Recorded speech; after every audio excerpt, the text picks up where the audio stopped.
welcome to In the Rising podcast. My name is Bettina, and this is the platform I've chosen to talk about living a life that's in alignment with your hopes and your dreams and your goals, and walking away from the shame, the blame, the negativity that does nothing for you. I like to start off my podcast by saying I am not a licensed counselor, psychiatrist, psychologist, but I am a healthcare professional and a life coach, and I really like to figure out what makes us tick, and out of that, what can we use to really build the life we want. And I am in an interview season right now, and I have a fantastic guest. Her name is Brach Goetz, and she is an author of 39 children's books and going strong and publishing and moving on. And I am really excited for you to hear how she went from medical school into authorship. So thank you, Bracha, for your time today. It is such a pleasure and honor to speak with you. My pleasure. Thank you. So your bio says that you're not the typical Harvard grad, but you're the author of 39 books that help children grow spiritually. But I wanted to go back to the beginning. What did you even graduate in? Psychology and social relations, and I was pre-med. And I thought I read that you had gone through a year of medical school. You got it right. That's right. And so that's the interesting, all of it's interesting, but you really made a shift. Yes, huge. So tell us a little bit more about that shift, because that itself is a huge thing, because a lot of people feel stuck in their pathway with expectations. And so I wanted to go to other things, but this was especially important. Yes, I looked like I was very successful and that I was on the road to success, but I didn't feel that way inside. Okay. Inside, I was starving spiritually, and that was becoming increasingly clear through my body. In other words, what was happening was I got, I would say, disordered eating, food addictions. Like I would fluctuate between anorexic behavior and binge eating. So I didn't really look one thing or the other, but I was doing all kinds of abnormal, bizarre behaviors, and nobody could tell from the outside how miserable and how lost I felt within. Yeah. And I like that you said this sentence, I looked successful on the outside. Yeah. But that does not mean we feel that way. Right. That disconnect is huge. And we never know what's going on inside of anyone. Yeah. And you went and you became more interested in traditional Judaism, right? Yeah, I learned about my heritage, which I really hadn't been educated in any type of deep way about that. So I discovered what had been thrown away, basically. So when you felt that connection with your heritage, what changed inside of you? What changed is that I got the nourishment that my soul was craving. I didn't even understand. I was studying to be a psychiatrist, but I felt like, I don't know why life is worth living. Well, how could I help other people when I myself don't know? What's the purpose of life? I kept searching for that for years. And by that point, for instance, one of the reasons I went to Harvard, one of the main reasons is that I was searching for wisdom. I wanted to go where I thought was the best wisdom possible, but it didn't fill my soul in the way that I had wanted. Even reaching the top of where I thought everything was, it wasn't there. Mm-hmm. And that is so common. Yeah, and many times people don't get to do that. So I consider that a huge blessing. Many times people keep striving to get somewhere and they don't get there, and they keep thinking that's where it is, but it isn't. So I feel very blessed that as a young adult, I was able to get there, reach this mountaintop, and find out there's nothing special up there. Yeah. I think a lot of us need to learn that there's not a whole lot of special on that mountaintop. Yeah, exactly. And when you said feed your soul, like that's there is a difference between going to work and really doing something that you feel feeds you, even though it may be work, but it feeds your soul. Now, you are an author and you've written a memoir as well. How do these feed your soul? Yeah, great question. I, I call it the books that I write for children. They're all books that help children's souls to shine. I Mm, try to write the books that I wished I had as a child, books that explain spiritual concepts, really deep concepts, in a clear and joyful way for very young children. Like one example I'll give is the Invisible Book. We we understand that there's invisible gravity, there's invisible time, there's invisible feelings and thoughts. We accept all of that, and even the wind. We accept it because we see the powerful effects that these things have in our life.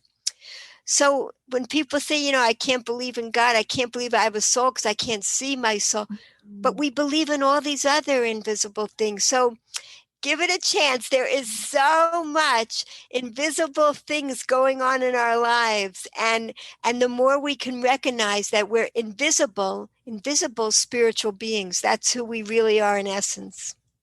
I like the way you frame that. And with this spirituality, you also married a rabbi, correct? Yes, he became a rabbi while we Okay. were married. Yeah. And he was a person like me. What's amazing is that we were both born in the same town, a few blocks away from each other. We never met until we met in Jerusalem. Oh, And by then we had both gone on a similar path in life. He was also searching for his heritage and found it, and I found mine, and we both met in Jerusalem. Yeah. wow, that is a beautiful story. Yeah. That is a beautiful story. And you yourself have children as well. How many do you have? Yes, we have six amazing children, and they're all parents now of amazing children too. Thank God. Yeah. Wow. So when you were reading to your children, were you thinking at some point that there might be a spark where you're an author of books for children? Yeah, well, I was writing the books. I began writing when my children were little. I was sitting in the playground in Israel, and while they were playing, I brought a notebook and I wrote a story. I didn't even type it. I put it in the loose leaf paper in a envelope. I mailed it to America, and a publisher, a few weeks later, I heard back that they accepted the book. So then I knew I could write children's books. So I kept going. Yeah. And I think that's amazing. I only have one child. And it is hard to do anything. And to think that you've had several and that, you're still taking this time to follow something that is that feeds your soul at that time. Like you don't put things on hold. You didn't. Yeah, well, I'm going to tell you, I think in some ways it's harder to have one child than six. They interact so much like they're a group. You know what I mean? Like, yeah, yeah. It changes. The dynamics change when there's a bunch. Yes. I'll take your word for it. I believe you. I believe you. And so you you were on fire. That I barely can get the words out to publish. Is it 38 now or is it 39? Yeah, and God willing, in a few weeks it'll be 40. Yeah, and the most amazing thing has happened. My youngest son and his wife, this newest book that I just wrote, they said, please don't send it to a publisher. We want to become a publishing company now. We want to publish your books from here on in. So they're taking over. This new book is coming out from their new publishing company. Yeah. Oh, so this is wonderful. So you keep it in the family. Yeah. It's going to be, God willing. That's what's happening. Yeah. Wow. Wow. And so I also wanted to talk about one specific book where the title is God in the Garbage. Oh, searching for God in the Searching. garbage. Yes. Right. Right. Start with just the title.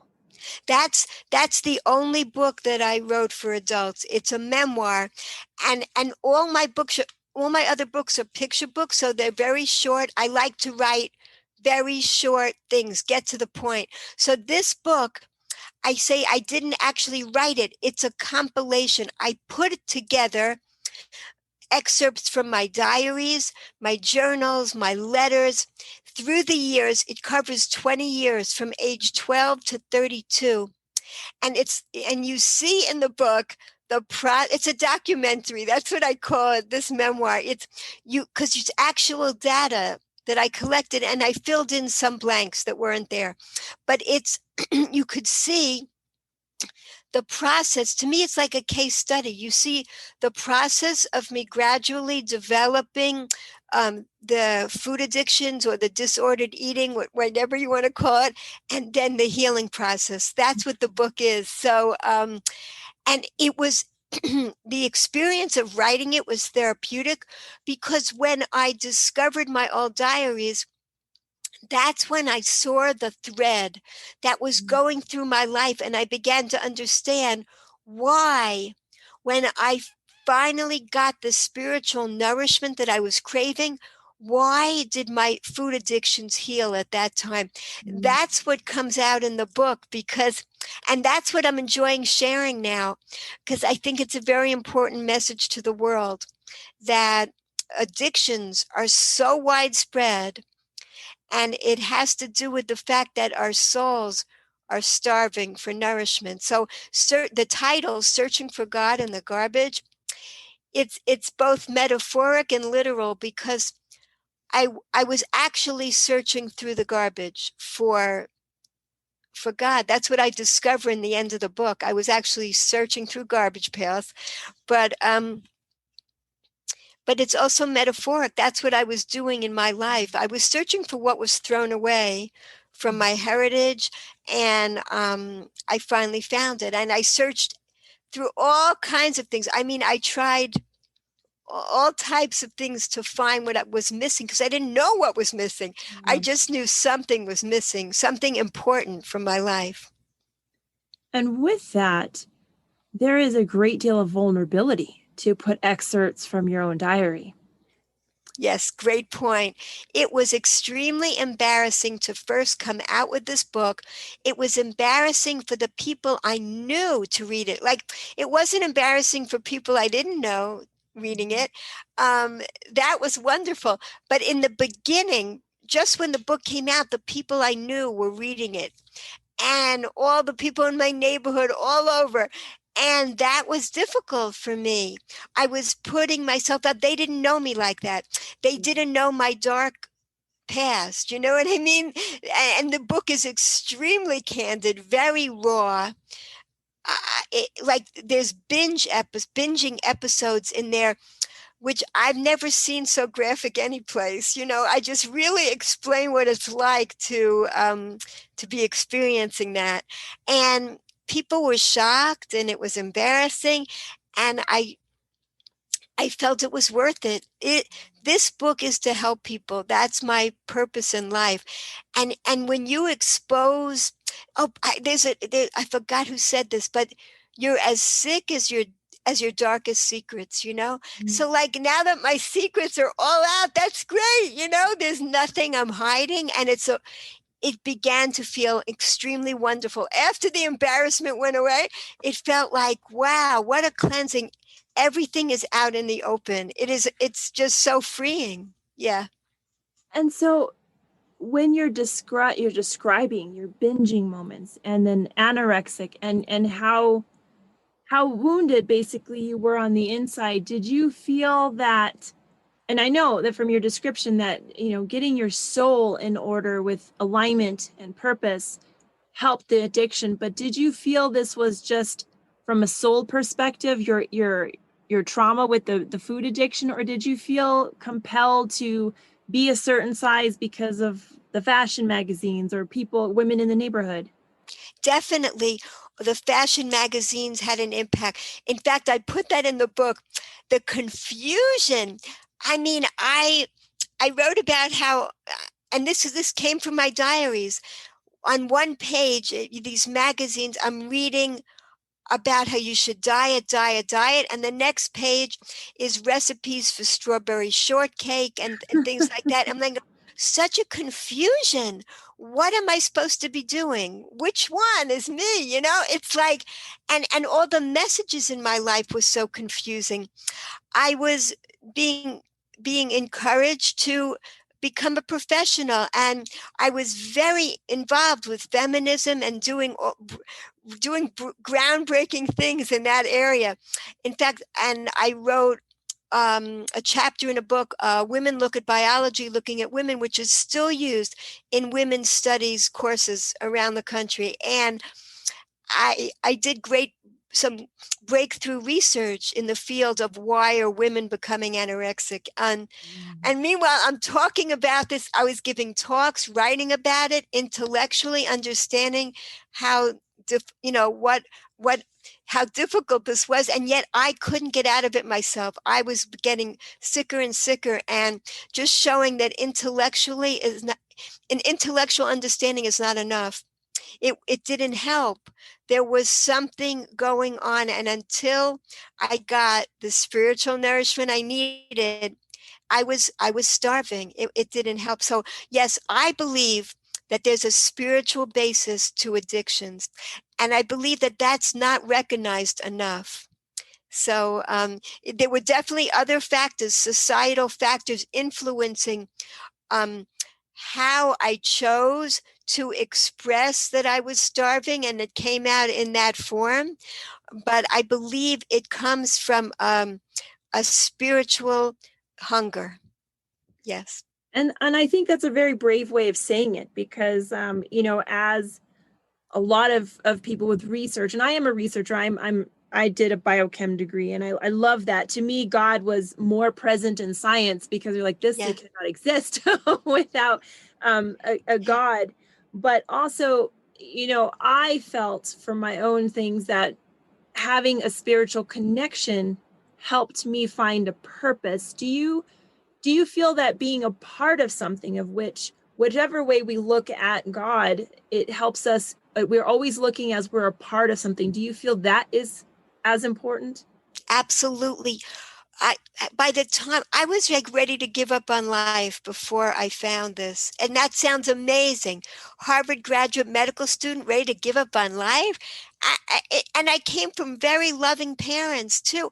I really had everything, but the spiritual piece was missing. That was all that was missing. So I feel like it's kind of like a control in science. When you give a person everything else but that, I felt like the control, that's really all that was missing in my life. That's amazing that it just felt like such a lack. And I felt at that point that life felt so random. It Mm. felt like a gray world. When I got the spiritual nourishment, the colors came back to nature, to everything. I could see the beauty again. And I was filled with cynicism, surrounded by cynical people. Mm. And I began to, the people I was with that were learning on the spiritual path along with me were idealistic people, kind people wanting to grow and become better people. It was what I really wanted, and all of that enriched my life so much. And one of the things I think that changed my life tremendously, that really filled my soul, it has to do with the rabbi that taught me, was, what is the purpose of life? He explained that it's to experience the greatest pleasure possible. That sounds hedonistic, but what are the greatest pleasures in life? The greatest pleasures are the spiritual pleasures. Those are the lasting pleasures. And he explained about something called the pleasure ladder. It has 5 rungs, and the 5 rungs correspond to the 5 levels of the human soul.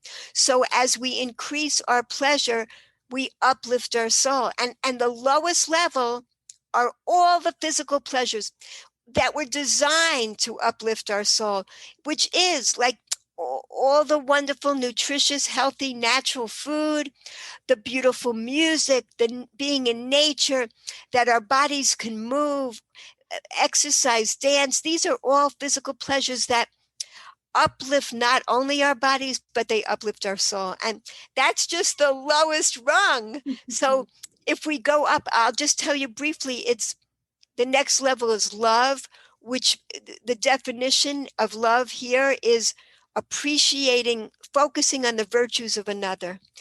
That means it's empowering. At each level, we can do these things. Even if we were in jail, we could reach these 5 levels of pleasure because they're completely within our reach, and they all involve gratitude.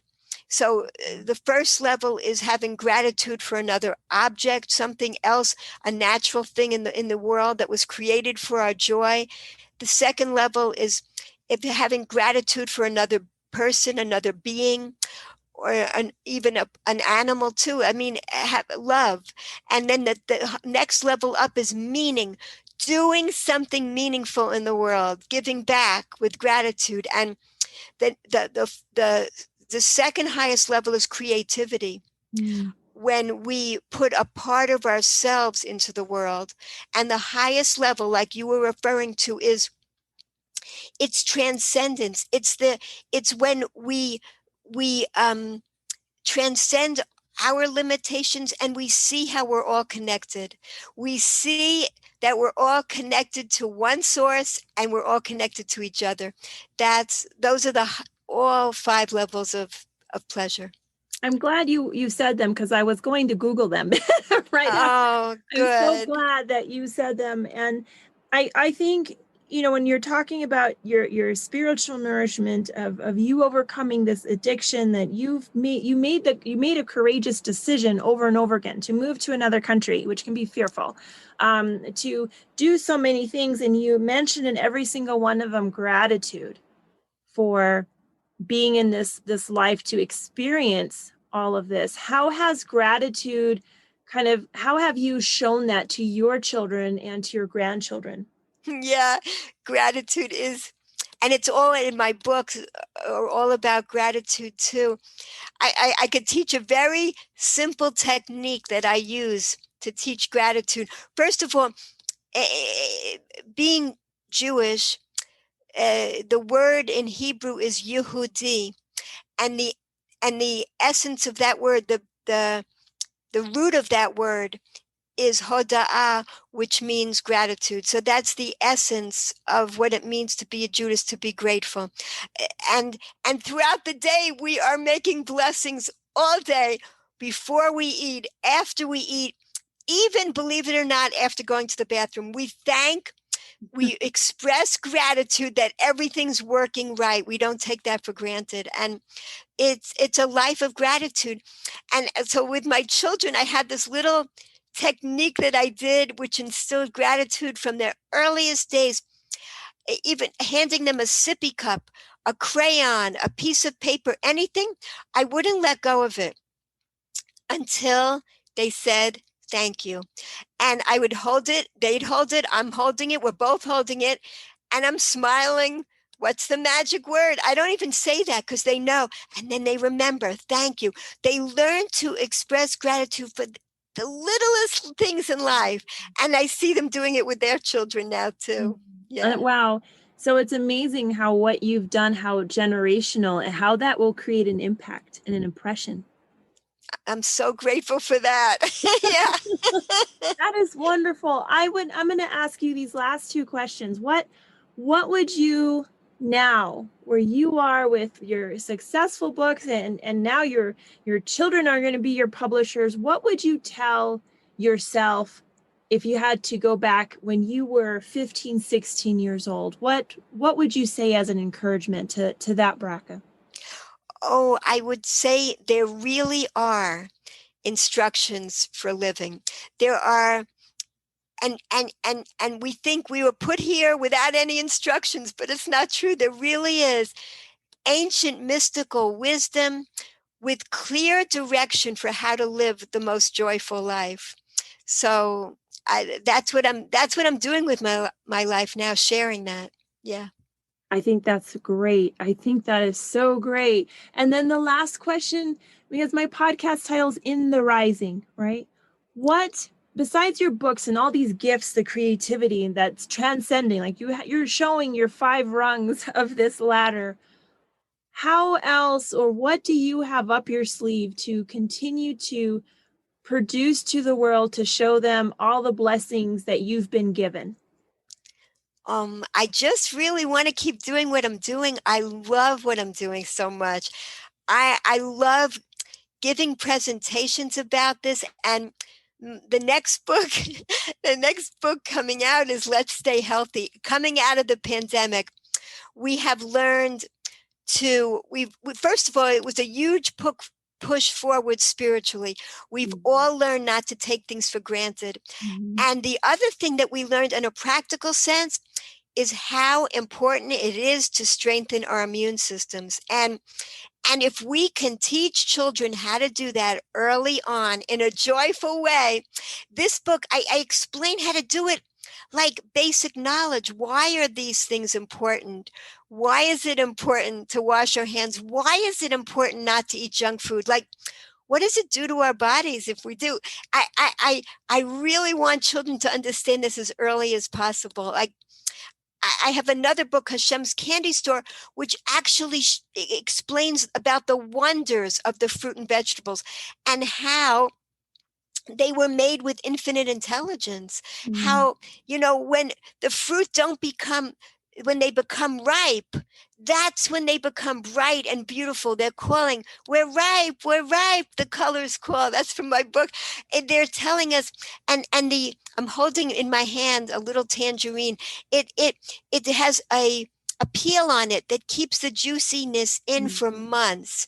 And from fruit, this is how we got the idea of manufacturers to make individual packaging. That's how it comes. We pick up an apple, a peach, an orange. It's all individually packaged for our enjoyment. And this stuff is nutritious and delicious, while the food, the junk food, is delicious. It's manufactured to be delicious, but it's addictive. It's not nutritious. And so these things made by source are filled with vitality, and they fill us with vitality. Yeah. I love it. I have so enjoyed this interview with you. You have so much energy. You have a lot of vitality. I'm going to put all of this information together, and gosh, bless you for everything you've done. And you are just an inspiration. Thank you, Bettina. You are wonderful. Thank you so much for resonating, and you're giving me so much encouragement. Thank you so much. You're welcome. You have a great day. You too. Bye-bye. Bye. This was really a phenomenal interview, and so much of what she said struck a chord, trying to achieve your way into happiness. And that for me was especially touching because I have degrees and certifications. I literally have 20 letters after my name, but the real search for what we mean is inside. It's not outside, and that is what I wish all of you to find as well. So if you enjoyed this podcast, I encourage you to leave a 5-star review. It does so much for the show to put it in the hands and the ears of those that it will benefit. And until next time, let's keep building one another up.